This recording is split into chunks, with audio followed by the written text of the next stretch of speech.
going to. But first, you've got to tap into them. When you tap into your life lessons, it's going to give you that blueprint to what the better you is going to look like. It's going to give you that roadmap to where you need to go to become that better you. And it's going to set the GPS, that GPS of your life, so that you can start making decisions and making moves that are going to lead you to becoming the better you in 2025. And isn't that what this is all about? So definitely don't just look at those life lessons as stumbling blocks. Don't look at those life lessons as mistakes. Don't look at those life lessons as coincidences. Look at those life lessons as seeds along the journey towards you becoming the better you. And pick up all those seeds and start nurturing them and see what grows from those life lessons and your ability to tap into them.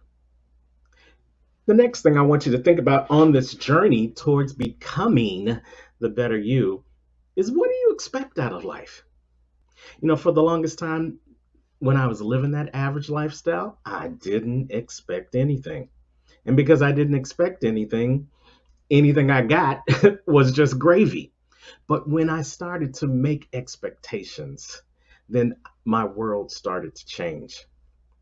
I told you the name of my company is Unstoppable Coaching Services. And unstoppable is actually three words in one. It stands for the first word, which talks about the things you do not have, the things you have not done, the places you will not go. And those were things that were stopping me, the STOP. I was stopped because I didn't have any expectations, because I was so used to the things I didn't have and the places I hadn't gone and the people I hadn't met that it didn't matter to me. And I was stuck and stopped in that average lifestyle. But when I lost my good government job, the last word really came into focus to me, the ABLE, able.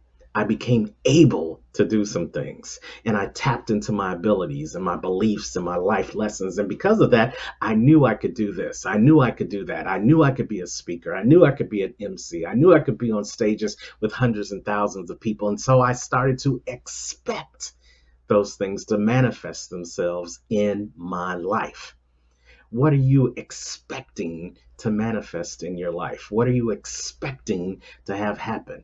Are you expecting to live life, or are you just going to continue to let life live you?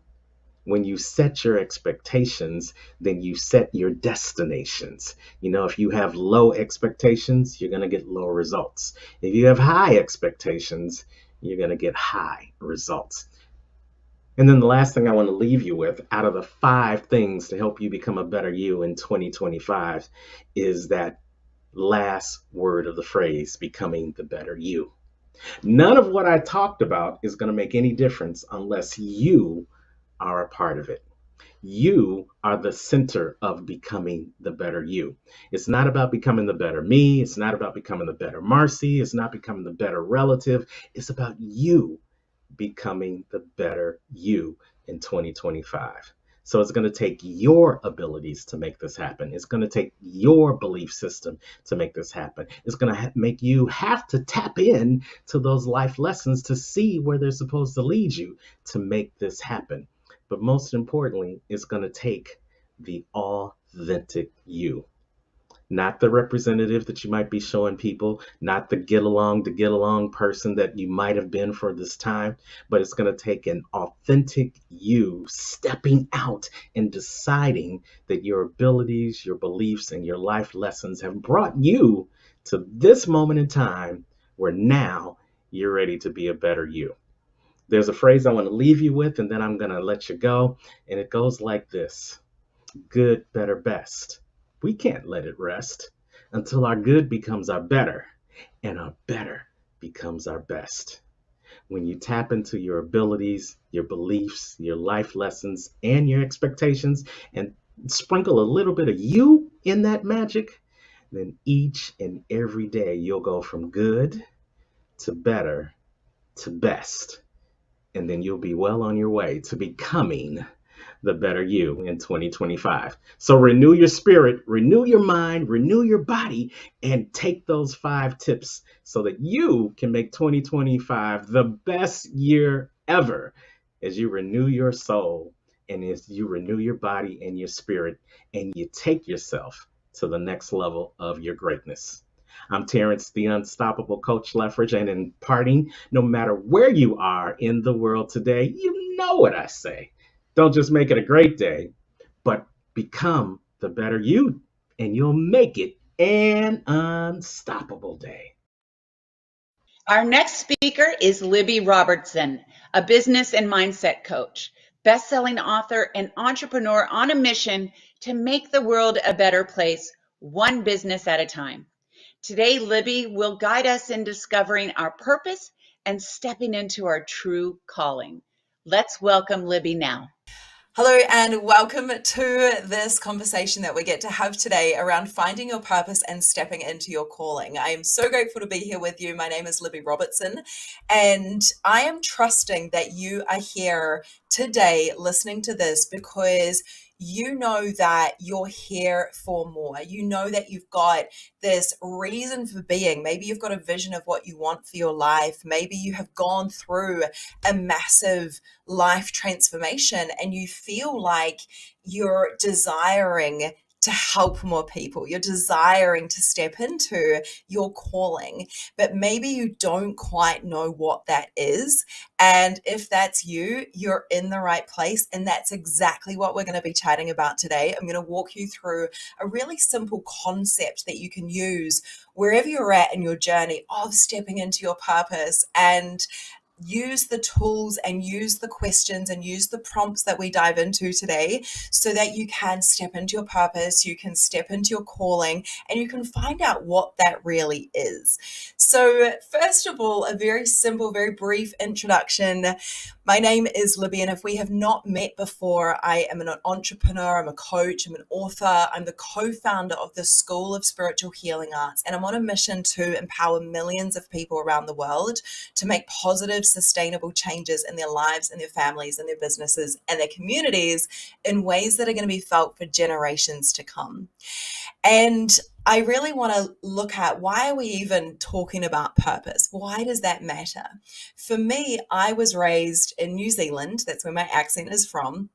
And I had two parents growing up, two sisters. And while my parents and the environment was very loving, my father also had a lot of mental health issues. And from the age of about 14, I distinctly remember the very first time I started having suicidal thoughts. And I started drinking at the age of 14 with friends. And that continued for years. And I found that when I was drinking, or when I was going through my teenage years and my early adult years, I was constantly searching for more. I felt lost and I felt confused in life. I felt like there must be a reason for my existence. And I'm sure that if we're here having this conversation together today, hopefully you can relate to that, because I feel like right now more than ever, so many of us are asking these questions. And so for me, purpose really became a focus when my entire life turned upside down. It was 2016 and I found myself in a hospital bed. I was lying there, a nurse was shining a light in my eyes. I was so confused. I looked down, I was wearing a hospital gown. I had a neck brace on, and I'm trying to work out what's going on. And it turns out I had ended up in hospital after another night out drinking and had tried to drunkenly attempt to take my life. And so there in that hospital bed, I knew that I had survived as a miracle. I knew that there was a reason why I had survived. And I made it a declaration for my life in that moment in that hospital bed to, number one, never drink again. And number two, find out what my purpose in life is. And so then in 2017, after a year of sobriety, of literally turning my entire life upside down, figuring out why I hadn't been living up to my potential, why I had been wasting every single opportunity that I was given, and what was this yearning that I felt inside me. And I know that you probably deeply know this feeling that I'm talking about. And so in 2017, I decided to start a blog to share my recovery journey. I called my recovery journey my journey of discovery, because I wasn't necessarily recovering who I was before I started my addiction. I was 14 years old, so I wasn't recovering that version of me. I was discovering and deepening my connection to my higher calling and to who I was here to be. 2018, I ended up starting a coaching business from that blog. And then I went on to write a book. And now today I get to travel the world, speaking on stages, sharing my work with the world and helping a lot of people. And this is why I'm so passionate and so deeply a believer of the very fact that you were born and the fact that you're here and even curious about what your purpose is an indicator that there is more available for us. And it is the greatest gift when you get to see the magnificence that you hold within you without searching for what you've probably been using, external substances or things outside of yourself. And what we're about to dive into even deeper now is just some things that we can start to explore to help you unlock what that purpose and what that calling is and how you can start to step into that. So well done for being here. These conversations are so important. So what is purpose? First of all, let's take a look at this. Purpose, this is my definition of it, is your reason for being. It's the impact that you're here to have on the world, and it's your own soul's evolution in this human experience. You're here to be of service, right? To be of service to something beyond yourself, and to feel like you're being and doing what your soul came here to be and do. Oxford Dictionary says that purpose is the reason for which something is done or created, or for which something exists. That's a little bit simpler, but I'm going to walk you through the concept of ikigai. This is a Japanese concept that means a reason for being. And it is the intersection of 4 key elements. The 4 elements are, we've got what you love. So you think about what you love to spend your time doing, what you enjoy to put your time and your energy on. Think about, when was the last time that you kind of forgot that time existed? That's often a really good indicator of something that you're loving, that you're doing. The next thing is what you're good at. Right? So things that maybe feel very natural for you when people go, I can't believe that you can do that so easily. The third thing is what the world needs, right? So we might have to go a little bit deeper in this. What is it that the world needs more of? And remember, you can't get this wrong, because this is from your perspective and your unique insights, and the way that you see the world is part of your purpose, right? And then the fourth thing is what you can be paid for. And so we want to look at these 4 elements. And what I really invite you to do is to grab a giant bit of paper and start to brainstorm each of the different areas. What comes up? What comes through you? What ideas come to the surface when you ask yourself, what do I truly love? And then again, on another bit of paper, ask yourself, what am I really good at? Right? Maybe you can get feedback from others around you. Maybe you could ask friends or family if you've got people that you can ask. I know not everyone's got access to that. So think about what you used to be good at as a child, right? Oftentimes we've spent so much of our adult life doing what we think needs to be done, or being who we think we need to be in this world, that we've sort of decreased our capacity to really truly hear and know what it is that we're truly good at. Right? And so take some time. Maybe it is to do with people. Maybe it's that you're really good at maths. Maybe it's that you're an incredible painter, but you haven't painted for years. Maybe it's that you're actually really good at gardening. Remember, there's no right or wrong here. Try to notice the way that your mind is thinking, because the mind, when we look at it from the perspective of, for so much of our school life, we were conditioned to program ourselves into getting a good job. And so often we need to shift our thinking and realize that right now we don't need to be thinking just yet about our purpose being in alignment with making us money, we need to be thinking about what are you naturally gifted at. And so don't worry if what you're writing down, you can't see how that could make money just yet. That's the final piece of the equation. Just write everything down. And then again for what the world needs, and then again for what you can be paid for. But don't worry too much about the what you can be paid for, but that's the byproduct that will happen afterwards. What we want to focus on is noticing if there is any common themes between what you love, what you're good at, what the world needs, and what you can be paid for. And so I invite you to circle all of the things that you're noticing in common. And the cool thing about this is there in psychology, there are 3 layers of the conscious mind. There is the subconscious and the conscious mind, which most of us have heard about.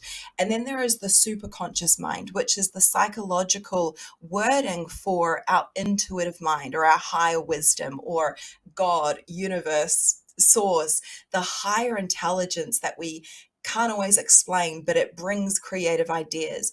Well, our superconscious mind is always working to bring us the answers of the questions that we're asking.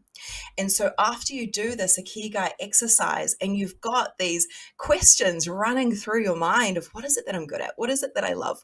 What is it that the world needs? What is it that I can be paid for? And then what's the intersection of all of that? You're going to start to receive ideas. Some of them are going to work, some of them aren't, but that's totally okay. You're going to know when you find the thing that is your inner self, your inner consciousness, your true self that is saying, hey, this is the reason for your being. This is the reason why you're here. This is the purpose of your existence. Let's go this way. And then we get to trust those nudges and trust those actions that we're being guided to take. And so let's go a little bit deeper and start to find the clues to your calling, right? And one of the key places to our calling is in life's challenges. It's in the transformations that we then go through. And so I know for me in my own journey, the things that I'm now doing and that I'm now helping others with have come from, in my life, getting sober, like living a life that I never imagined possible and doing the inner work to make that a reality. And then in my relationships, realizing that in all of the relationships in my life, I was the common denominator of all of the breakdowns. And so I realized that, okay, well, if I'm going to live up to my potential and find my purpose, I'm going to have to take responsibility for that. And so I did a lot of work on that and transformed how I am in relationship, not just in my marriage, but with humans. And then in business, so many times in business where there's so many hardships for anyone that runs their own business, where we have to learn how to overcome the obstacles that we're facing. Maybe it's in your career where you're constantly having to overcome problems and transform yourself from the inside out. But I want you to look at, and this is the exercise that I want you to do now, is I want you to write down at least 3 significant events in your life and how they might relate to your purpose or to your calling. All right, you can't get this wrong. This is your journey and this is your path. And then there is a third thing that I really invite you to do, and this is what I call dating yourself. Now, hear me out. What we want to do is we want to discover who you truly are. And like we were speaking about before, you've spent so much of your life either being told how you're meant to be or told what to enjoy or told what career you're meant to be stepping into or being put in positions where you've had to learn particular roles and you feel like a part of you is missing, or you feel like a part of you, it just isn't sitting right. And maybe you're feeling this confusion of what way you're being invited to step into a new path in your life or a calling that you know deep down is there for you. And the only way that we're able to truly, truly get to the root of our purpose, to really feel so confident that we're being who we're here to be in the world and we're doing what we're here to do, is when we know ourselves inside and out. And so I love to call this concept, I discovered this in my sobriety journey. I'm like, I just feel like right now I don't even know how to human. I was going out socializing, and instead of drinking, I was having to learn to not drink. And even just that, how do you learn to have an adult conversation when all previous social interactions before that you were boozed up or not quite with it? And so I made a game of it. And this is what is so fun, is often we look at our purpose and we look at our healing journeys, and we look at our journeys of discovery, and they can feel so heavy and so serious. And so I love to turn them into games. I love to turn them into fun experiences. And so what we mean by dating yourself, I don't necessarily mean taking yourself out for dinner or taking yourself out for a coffee. Absolutely do that if you want. But this is where you're taking the time intentionally to connect with your soul, to connect with God, with your higher self, with the universe around you. And some of the ways that we want to do this is, number one, we want to take the time for self-reflection. We want to take the time for personal responsibility. What's going on in our life that we've been blaming others for, that actually, if we were truly honest with ourselves, that's not on anyone else. It's up to us to do something about the experiences we've got. Maybe it wasn't our fault. Maybe we didn't choose it initially, but whatever we're experiencing now, whatever you're going through right now, we are the only ones that ever hold the key to choose to do something different. And that's what we mean by personal responsibility. And that is one of the most powerful things when it comes to finding our purpose that we can choose to do for ourselves. That's when we stop letting anyone else have the keys to our life and we take back our power. Something else that we can do is meditate. But if you're anything like I was when I started trying to search for my purpose, I couldn't sit still and I couldn't close my mind for more than like a minute.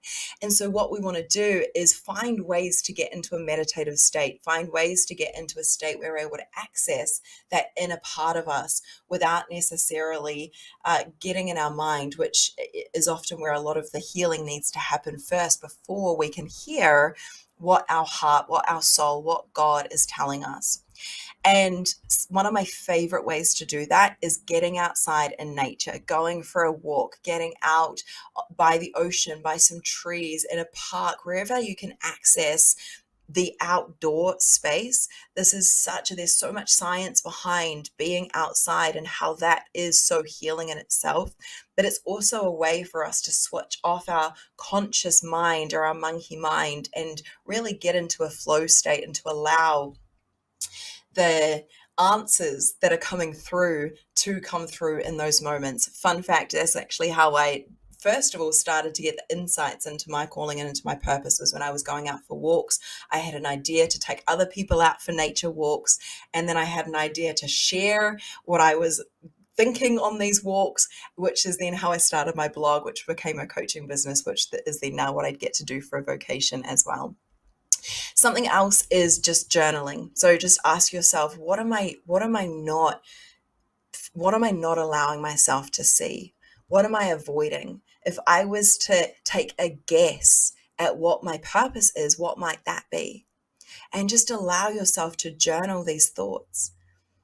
Right? You can write out prayers, you can write out requests, and it is amazing what happens when you take the time to get to know yourself in this way, to take that personal responsibility, to reflect on your life and how things have gone and the way that they've gone, and then to start to see some insights that, when you do this, will come through for you. So many people ask, Libby, how do I know that the answers will come through for me? This just sounds like you're kind of hoping. Now, yeah, you are hoping, but you're also walking with faith. And that is one of the key ingredients for living in alignment with your purpose. Now, I want you to remember this. Exactly as you are right now, you are so incredibly gifted. You are so incredibly talented. You have a unique essence about you that no one else in this world has. And you are more than enough exactly as you are. And that right there, when you know that, will help to eliminate so many of the excuses, so many of the limiting beliefs, so many of the stories that hold us back from taking the aligned action on bringing your purpose to life. And so I want to leave us now with these very simple steps so that you can start stepping into your purpose and start discovering what that is. And I'm so excited for you, and I congratulate you for even doing this work, because I always say it's not for the faint of heart, but it absolutely is worth it. And so, number one, what you're going to do is you're now going to set some really clear goals aligned with your purpose. You're then going to break those goals down into manageable steps, right? Just one thing at a time. You don't need to create everything that your higher self is showing you to create overnight. It's going to be a process.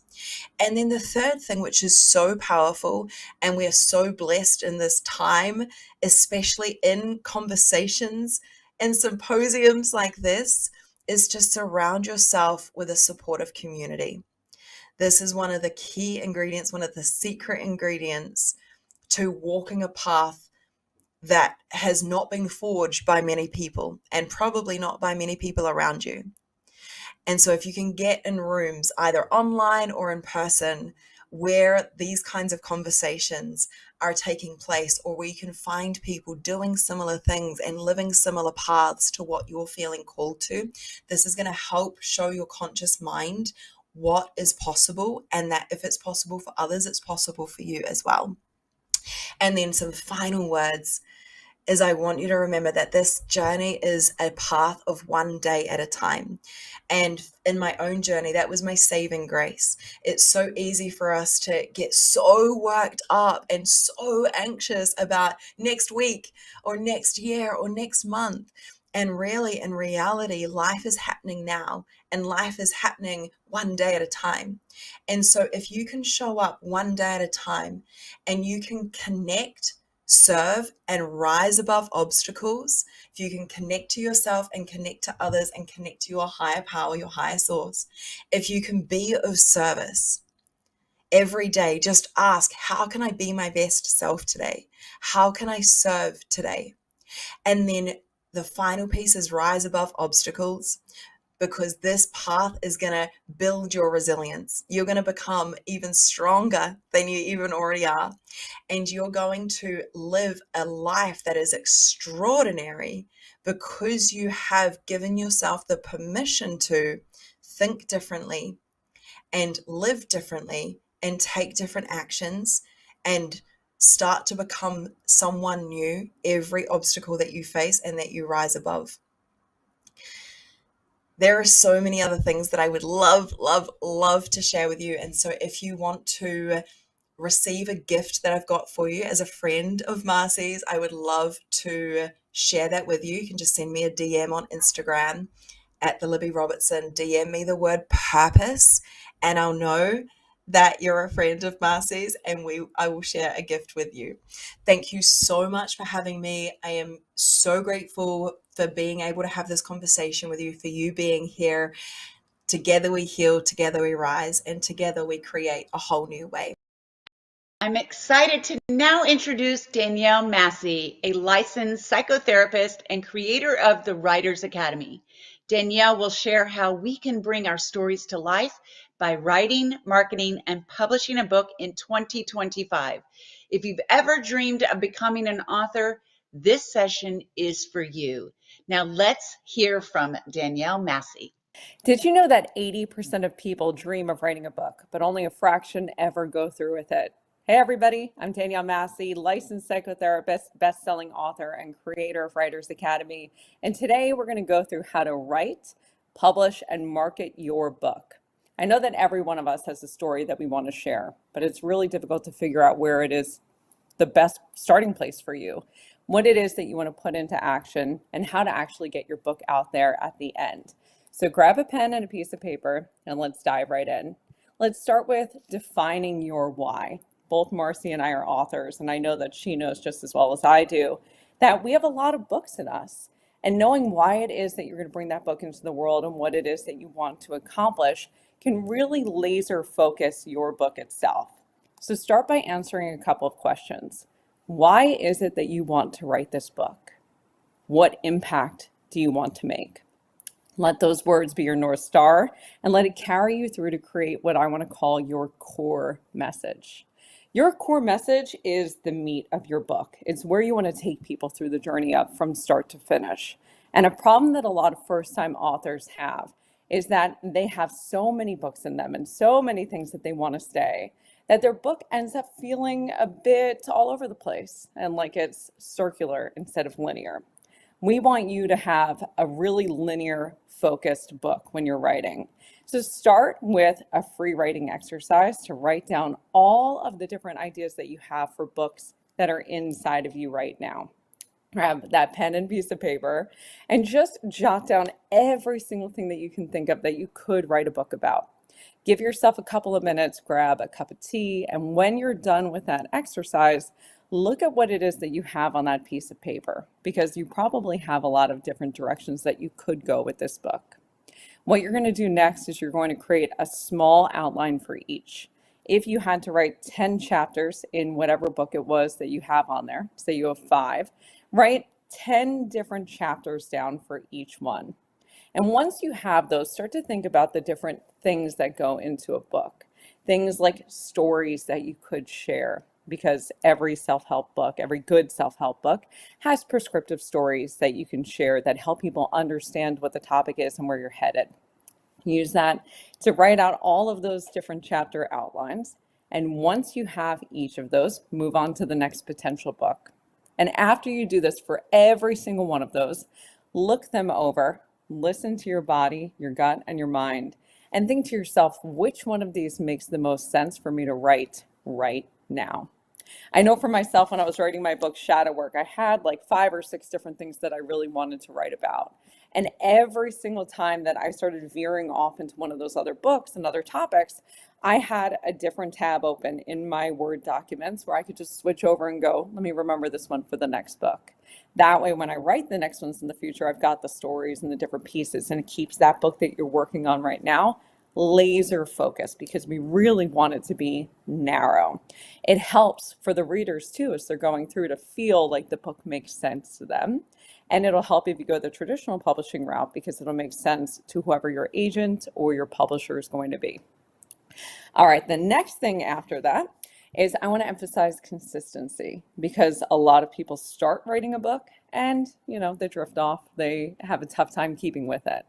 Try just writing 15 minutes a day and create a ritual out of it. Start with things like that cup of tea or a cup of coffee. Have a space that's clutter-free that you go to that you write in all the time, and just set that timer for 15 minutes, because it doesn't have to be a gigantic commitment. You don't have to go on a big writer's retreat in the Poconos and sit down and just kind of bang out a book over the course of a week. It can be little baby steps at a time. And doing that and getting into that consistency will make it easier for you to take off these bite-sized little pieces as you go. The next thing I want to highlight, which I know is a big topic for so many people who are looking to write a book, is whether to go with traditional publishing or self-publishing. And this is highly debated, even amongst authors, on which one is the best. And I don't think there's a right answer. I've done them both, and I'll share with you my thoughts on each one and where I think it might be helpful to go one direction or the other. The big thing that I think about is knowing if it aligns with your goals and your timeline. Traditional publishing generally takes time, because you have to start with a book proposal, which is roughly around 50 pages, and then you start querying agents, which means you're going to try and find an agent by reaching out to them to see if they're interested in your book itself. That process can take months, it can take years, and the drawn out piece of that can feel overwhelming for a lot of people. And that's all before you get your book contract and start writing the book itself. So if you have time, the perks of the traditional publishing timeline are that you get your book into a lot more stores than you would if you were doing it on your own with self-publishing.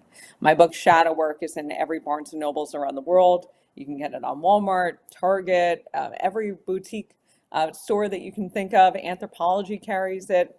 There's just a lot more reach that you get with traditional publishing. But I told you I've also done self-publishing before, and my self-published shadow work journal, called the Shadow Seekers Journal, I use something called Amazon KDP. So let's talk about the benefits of going self-publishing.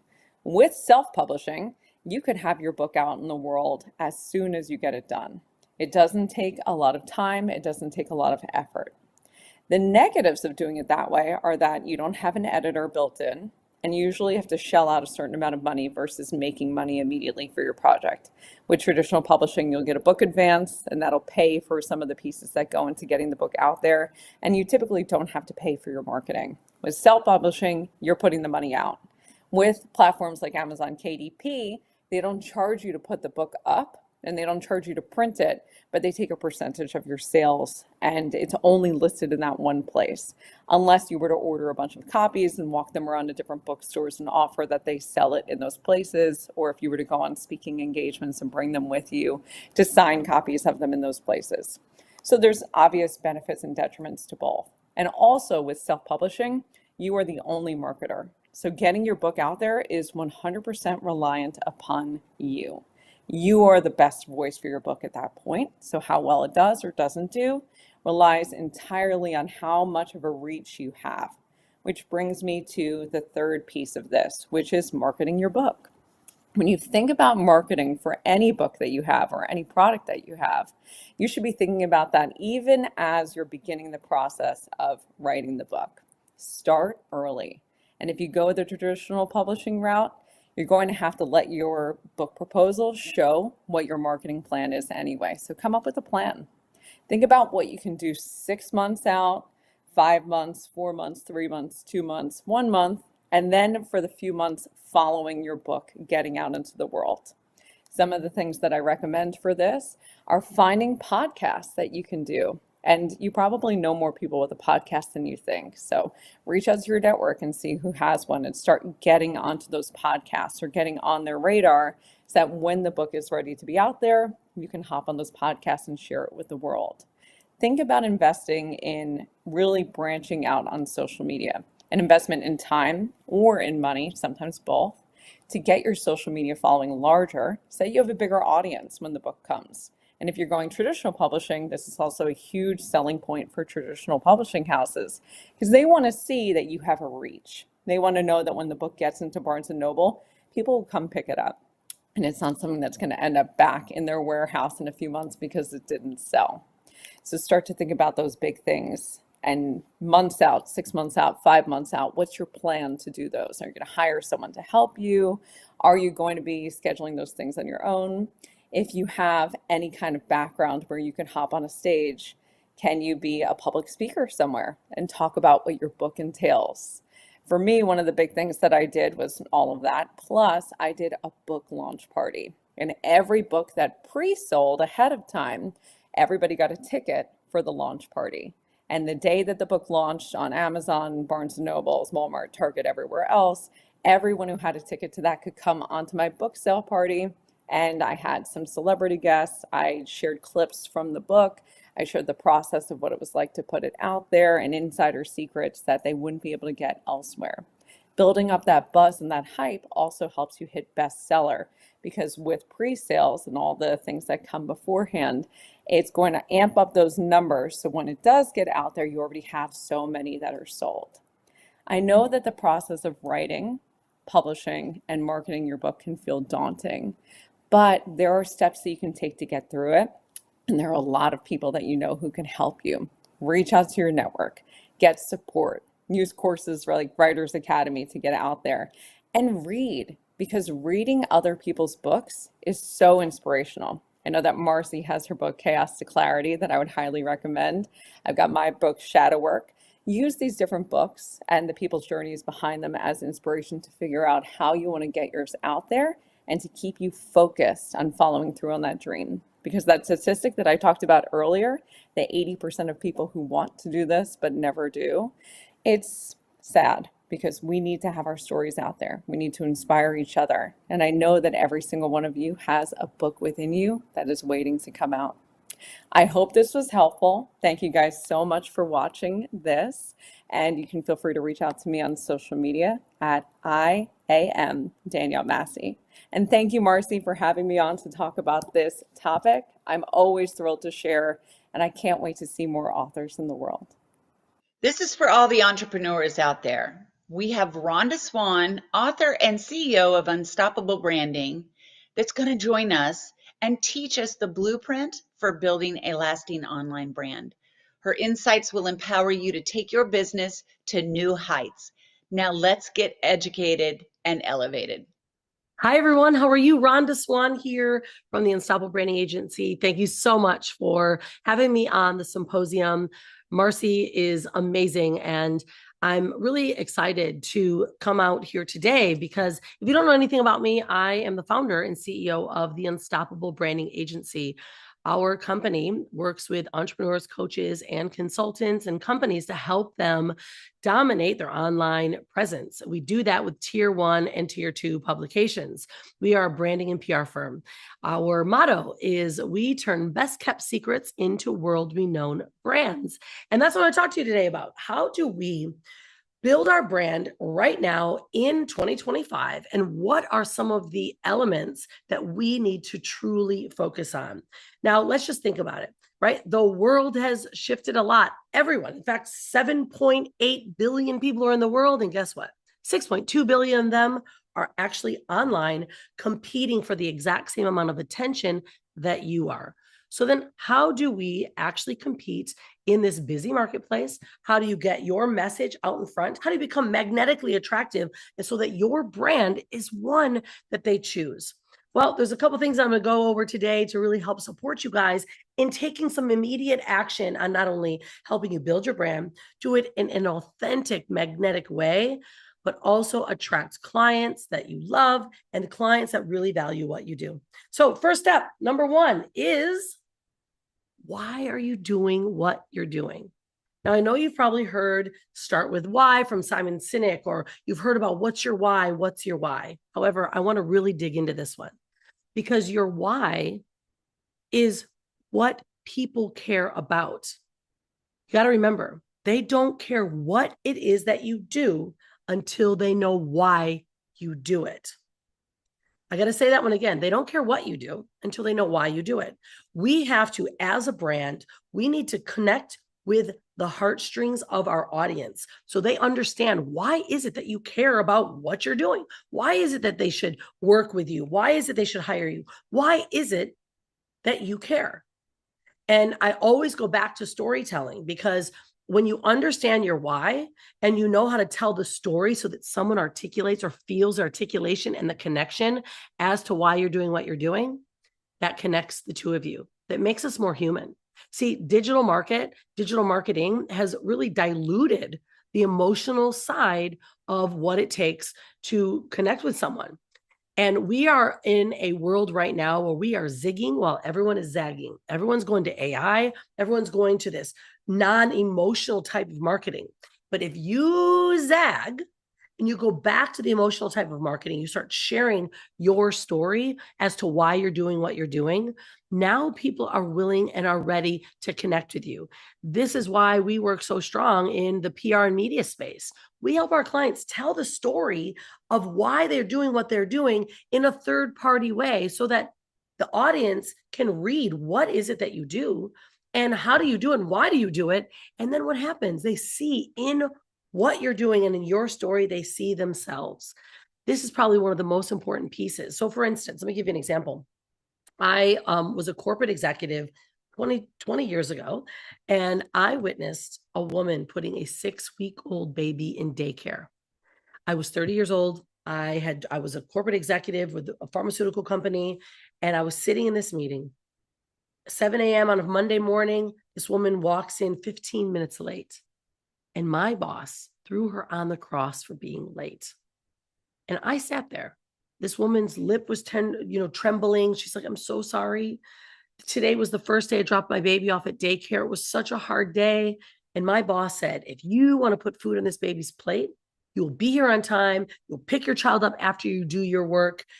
And imagine that. Like, I sat there at 30 years old, not having a child yet, just getting married, going, "Oh my gosh, is that who I'm going to be for women of the world? Is that who I'm going to be for my child?" And I made a decision right then and there that I was never going to put a baby in daycare. And I was going to find a way to not only help support women that had children, help them build businesses, help them build their brand online, but help them truly be with their child.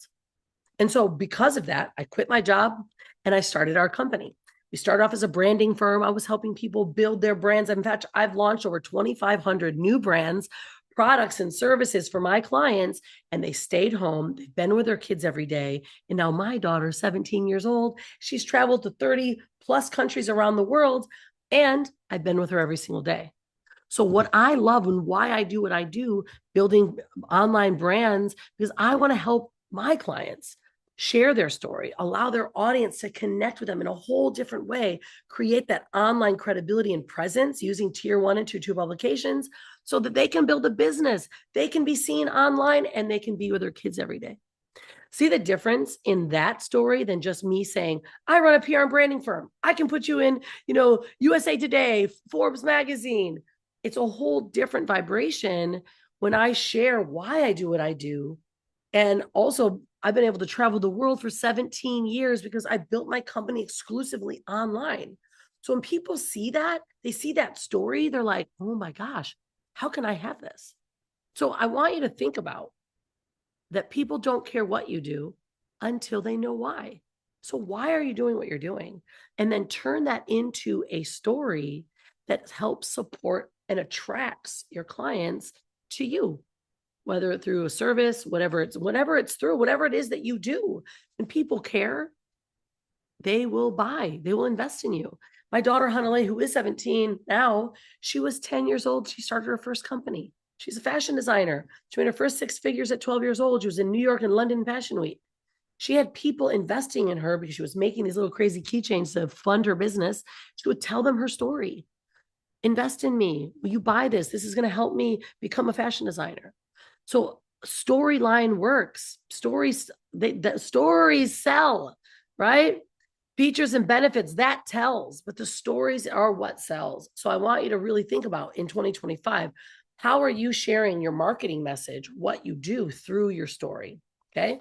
So the next one I want to talk about is not only just being a master storyteller, but what is it, that one thing that you can do to support one person?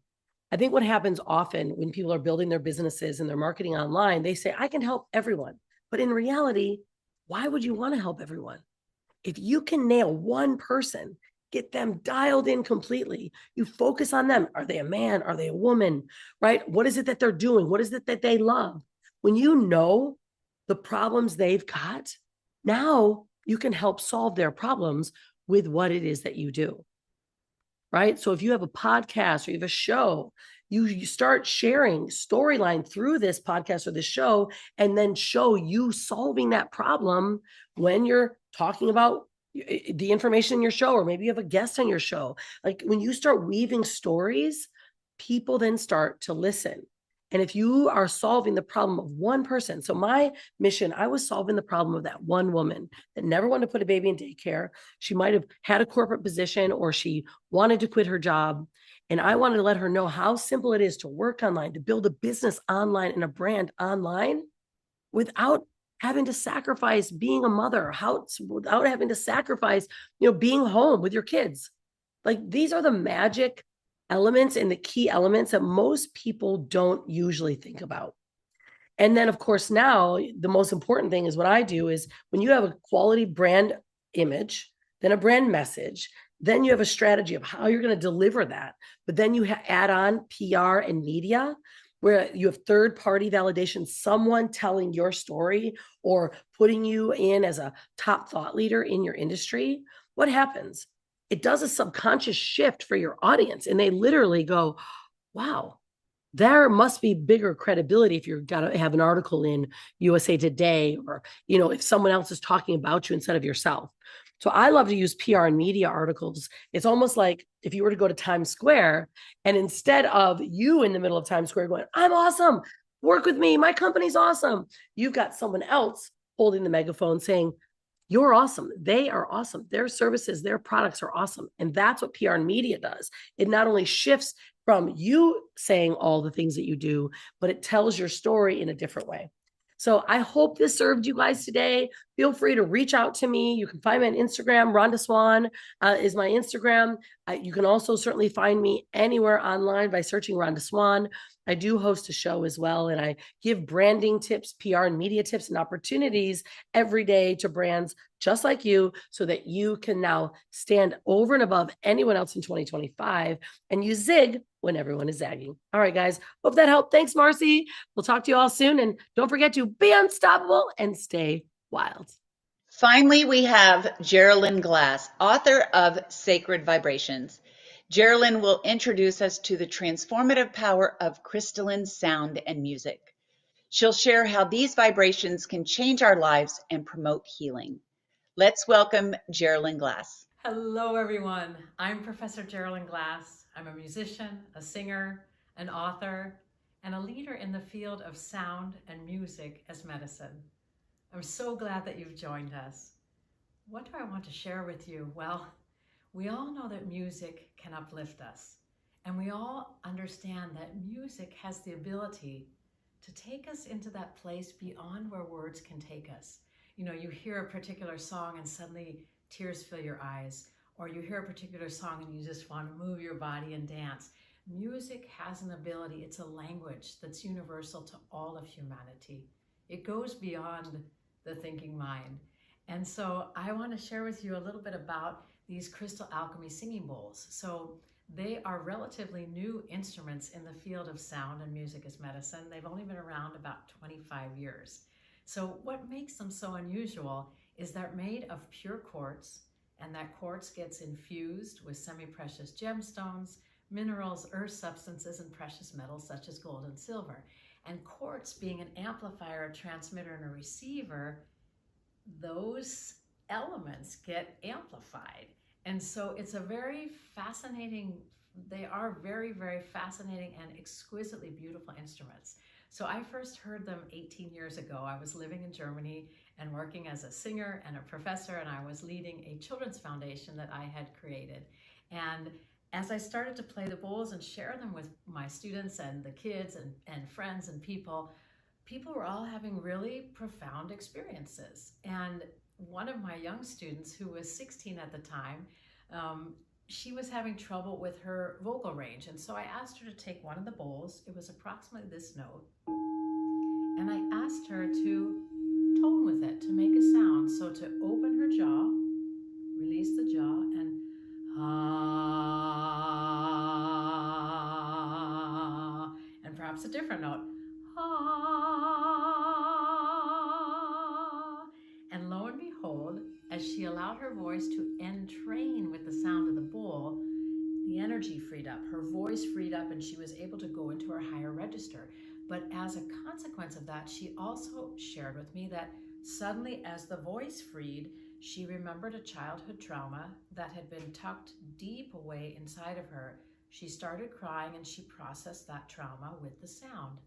Now, at the same time, my young son, he loved the bowls. He was just turning 8 at the time, and it was like, Mommy, bring me to bed with my sound blanket. So we would spend really beautiful meditative time, say our prayers, and I would play the bowls, and that was something that was our special nighttime ritual. He also had an experience with the bowls that he was in a national singing contest in Germany, and he had his voice change when he made it to the semifinals, and we used the bowls also to help to keep his voice open. So fast forward now, almost 10 years ago, my beloved son passed. And as you can imagine, nothing prepares you as a parent for that moment, right? And you know, I've come to understand that when a parent passes away, you have a sense of, I've lost my past. When a partner passes away, there's a sense of, I've lost my present. But when a child passes away, it's as if you've lost your future. And what my son has made very apparent to me is that we haven't lost a future. Our future is just different. And so on the night that he died, I walked down to the ocean near where I live in Los Angeles, and I saw this huge shooting star. And I've never seen a shooting star in the city, but it's like it began over where I grew up, crossed to LA Basin, and landed in the mountains behind LA, and I could hear his voice. My son was big. He was 6'3" and 230 pounds. He was an athlete. I was like, Mom, it's like we always talked about. I'm home. I'm with God. And he was referring to those times in his childhood where we used sound to connect us. And so this incredible relationship has begun with his passing, and it inspired my book, Sacred Vibrations. And woven throughout the book are different themes. One of the themes is how sound can still our minds and connect us to the heavenly realms, however you want to name it. But sound has become a bridge, and my son and myself have an incredibly deep and inspired relationship through sound vibration that was completely unexpected to me. Then there's another thread running through about, well, what's the history of the bowls? What's the structure of sound and music? Why does it work?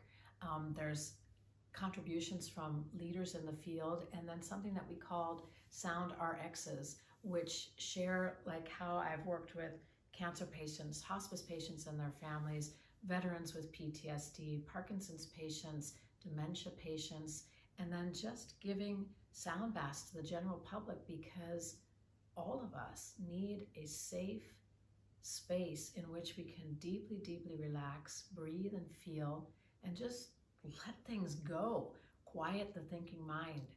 And then my son inspired me to create this deck. It's the first of its kind oracle deck, beautiful little guidebook. And what made this unusual is that there are QR codes on the back of each card so that you can listen to the sound of your singing bowl on your card.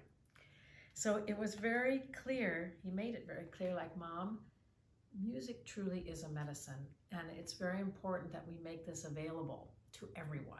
So we also created an app called Source, Be Inspired, and that has 20 different visualizers, as we call them, people that are contributing, from leading scientists, neuroscientists, pioneers in bioenergetics and energy medicine, tuning forks. And it's a space where you can really have that, as my son wanted, at your fingertips, where you can learn what is this powerful medium that's come more and more into our daily lives, sound and music, as something that can truly be harnessed and used for transformation and healing. I also created some new music. One of the albums is called Pentatonic Visions, and the other is a song called Joy Reboot. So Pentatonic Visions was born and inspired because while I was living in Germany and singing and creating this Kids Foundation, they discovered in 2008 in the north of Germany bird bone flutes that they dated back to 40 to 60,000 years ago, and those flutes were tuned to the pentatonic scale. So this is the set that I have also for us today, for you to have a little experience of what is the power of 5, and why is that something that on a cellular level most every human being knows.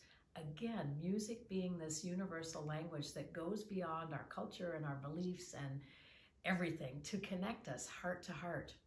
So, and then the Joy Reboot, when I was pregnant with my son, I sang in Germany the Ninth Symphony of Beethoven, which is da da dee da da da da da dee da da dum da da dum. That's the melody that we know as Joyful, Joyful, We Adore Thee.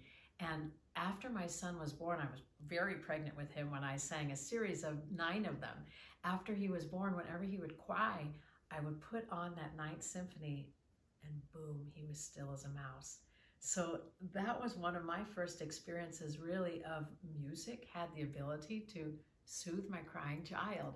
But now, as I have really grounded myself in this whole study of music as medicine, it has been the thing that has taken me through grief, where, so many people said to me, you'll never get over it.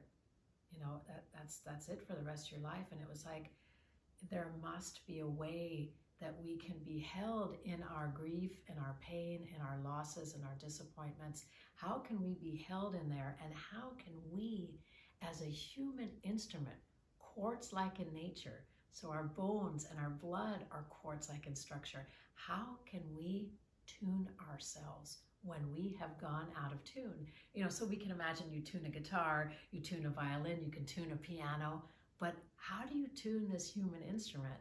And I'm here to share with you that there are so many easy and beautiful ways to do that through sound and music. For many people, to sit quiet in meditation is a stretch because our minds are just, they're chatting a lot. They're very busy. But suddenly, if you hear sound, the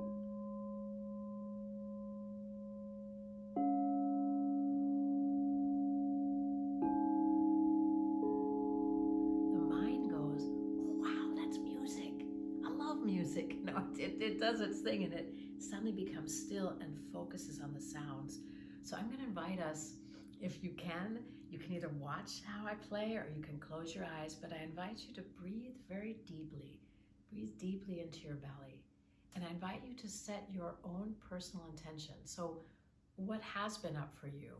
Is there something that you're really wanting to let go of? Is there something that's really been inspiring you and you're dreaming of doing that? Then let's plant the real roots of that's going to happen. You're going to work with that in your life.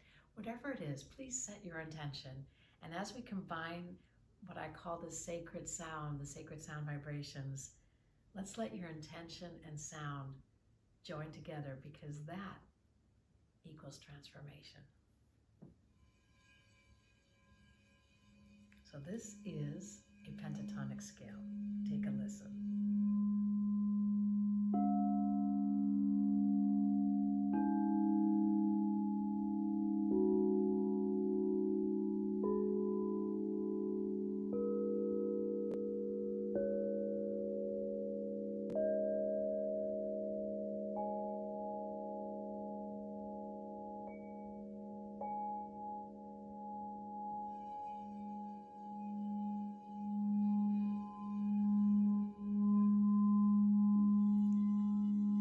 So sound truly has the ability to quiet our minds, to bring us to a deep state of relaxation.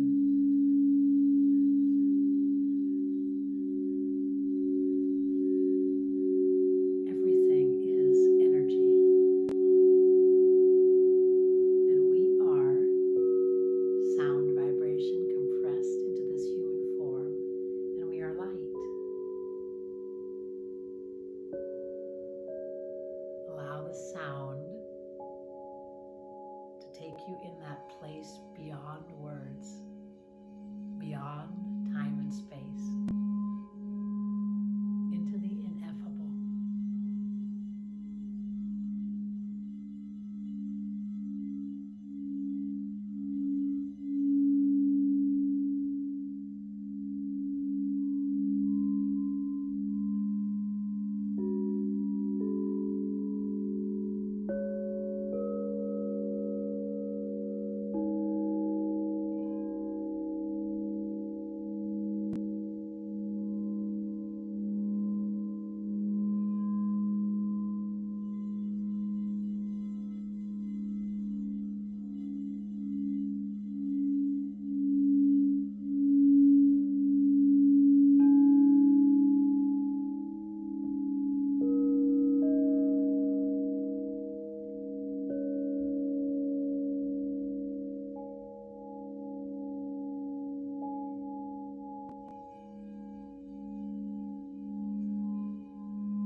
And gently allowing your hands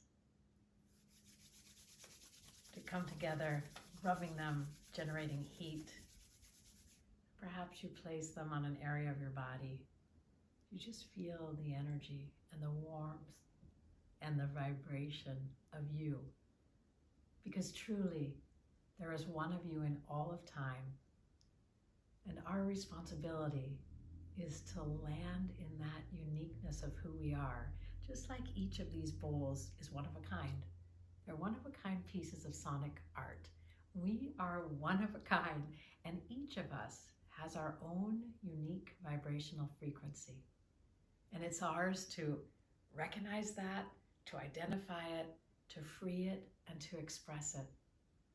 And music helps us to tune ourselves, and music and sound used as medicine help us to return to that frequency of love, because music is love, and love is that essential ingredient that we all need in our lives to be tuned, to be in harmony, to transform, and to heal. Thank you so much for tuning in today, and I hope that you'll explore crystalcadence.com, where you can find there's over 120 hours of trainings and workshops and retreats. So I invite you to explore, what can the power of sound and music as medicine bring into your life? That was truly incredible. Thank you all so much for joining us today at the 2025 Renewal Symposium. It has been an honor to share this journey with such incredible thought leaders and with all of you.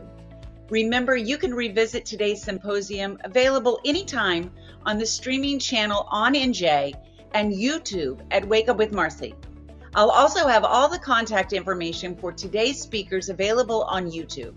Now let's put what we've learned into action and renew our minds, bodies, and spirits. Here's to a thriving and joyful 2025, and thank you again. Have an incredible year.